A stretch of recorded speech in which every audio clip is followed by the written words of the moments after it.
যেন যেই লোক নিজের পরিবার বিসর্জন দিয়ে, নিজের জীবন বিসর্জন দিয়ে শত আত্মত্যাগ করে যেই তারেক রহমান আমাদের দেশকে আন্দোলন সংগ্রামে এগিয়ে নিয়ে গেছেন, স্বৈরাচার মুক্ত করেছেন, আমাদের কোনো কারণে আমাদের নেতার মুখ যেন কোনো সময় ছোট না হয়।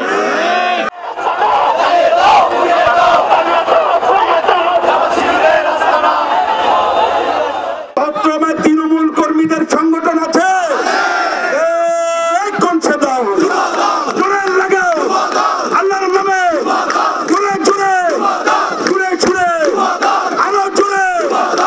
তারেক রহমান কোন গুপ্ত সংগঠনের নেতা নন, উনি দেশপ্রেমিক 18 কোটি বাংলাদেশিদের নেতা।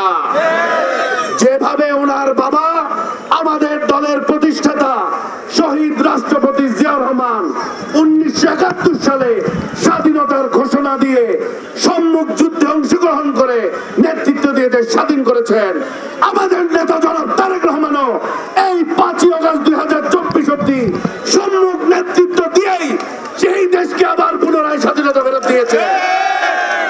আমরা তারেক রহমানের সৈনিক, উনি আমাদেরকে সংযম ধরতে বলেছেন, সংযত থাকতে বলেছেন, ধৈর্য ধরতে বলেছেন।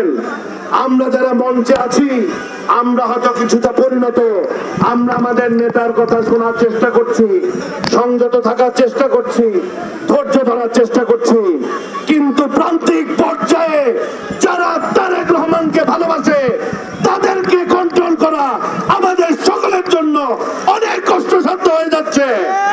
অতএব হুঁশিয়ার, আর কোন ধরনের বেয়াদবি করার কথা চিন্তা করবেন না।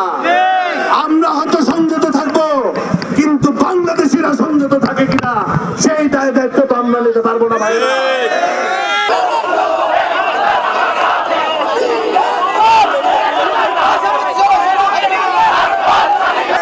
কখনো সংস্কারের কথা বলে, কখনো নির্বাচনের কথা বললে পাগলা কুকুরের মতো একটা গোষ্ঠী ফেউ ফেউ করে ওঠে। কখনো বলে বিচার শেষ না হলে নির্বাচন হবে না, কখনো বলে পিআর পদ্ধতি ছাড়া নির্বাচন হবে না। অর্থাৎ তারা বাংলাদেশে গণতন্ত্রের প্রতিষ্ঠা করতে চায় না।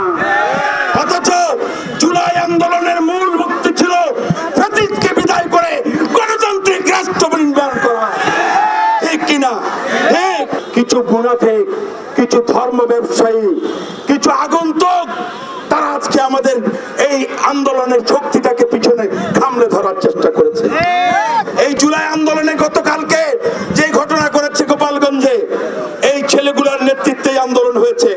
আমরা জুলাই বিপ্লবের সকল সহকর্মীর প্রতি শ্রদ্ধাশীল, কিন্তু আজকে এই মুনাফিকরা এই জাতীয় বীরগুলোকে, আমাদের সন্তানগুলোকে আর্মির ট্যাঙ্কের ভিতরে ঢুকিয়ে দিয়েছে। এই মুনাফিক চরিত্র, তারা জাতির নেতৃত্বকে ধ্বংস করা এদের মূল কাজ। 71-এ বাংলাদেশের বিরুদ্ধে ছিল তারা, 86 নির্বাচনে একসাথে বৈধতা দিয়েছে, আওয়ামী লীগের সাথে নির্বাচন করেছে এই মুনাফিকরা।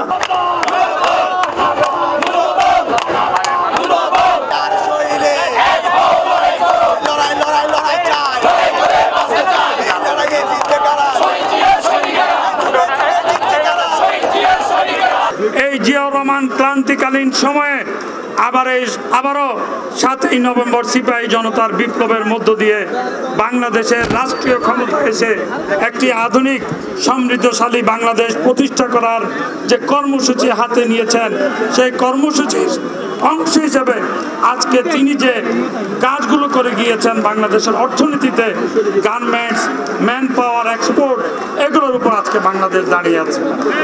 আর দেশনেত্রী বেগম খালেদা জিয়াটাকে, দেশনেত্রী বেগম খালেদা জিয়া যিনি স্বৈরাচার এরশাদের বিরুদ্ধে আপসহীন দীর্ঘ 9 বছর যুদ্ধ করে সংগ্রাম করে 91 সালে মুসলিম বিশ্বের মধ্যে প্রথম নারী প্রধানমন্ত্রী হয়েছেন, সেই দেশনেত্রী বেগম খালেদা জিয়া